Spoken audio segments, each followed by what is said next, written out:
Good morning, I'm Gerhard Mathangani with today's Sports Brief. Spring practice continues for the Alabama football team over in Tuscaloosa. The defending national champions are looking to build a team that will keep their dominating run going into next season. However, the Tide will have to replace a lot of players that are headed off to the next level, and they'll certainly have the talent in place. Head coach Nick Saban says developing habits in the spring is the most important piece. I think, one of the big goals in spring practice is, to establish some of the intangible things that are really important, I think, to having a successful team. The work ethic with the players has been good in the off-season. The work ethic in the practices so far has been good.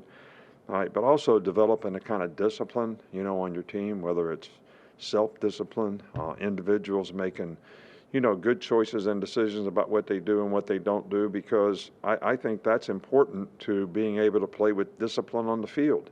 Because you're a disciplined person. You're a disciplined person when you get up at 8 o'clock in the morning. You make good choices and decisions as a person, as a student, and as a player, and it becomes a part of who you are. So I think that's something that we continue to work on with our players. We have a lot of really good people on our team.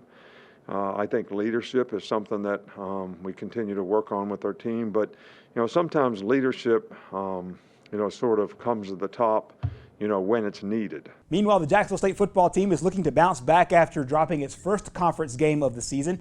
The Gamecocks are now 7-2 with a pair of road games to finish off the year, starting off this weekend at Eastern Illinois. JSU was plagued by 6 turnovers and 18 penalties in their loss to Austin Peay last Sunday. But after reviewing the film, head coach John Gross sees a silver lining. Everything you look back on film is very correctable, that we can get better at.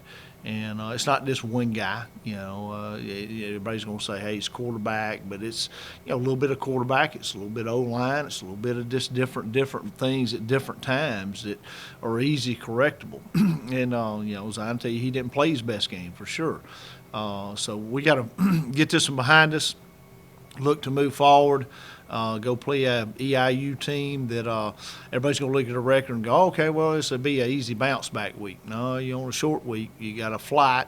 You got to go up there and you got to play, and you're playing against a team that is building and getting better. They were up on Murray 28-10 in the third quarter, and Murray comes back and wins the game. So you're playing with a dangerous team. It's changed quarterbacks here in the last 2 or 3 weeks. It's playing really good football right now. So, like I said, just got to make the most of the 3 practices we're going to get this week, and get ready to play. JSU and EIU square off Saturday at 1 o'clock on ESPN+. And that wraps up your sports brief. Our program continues next.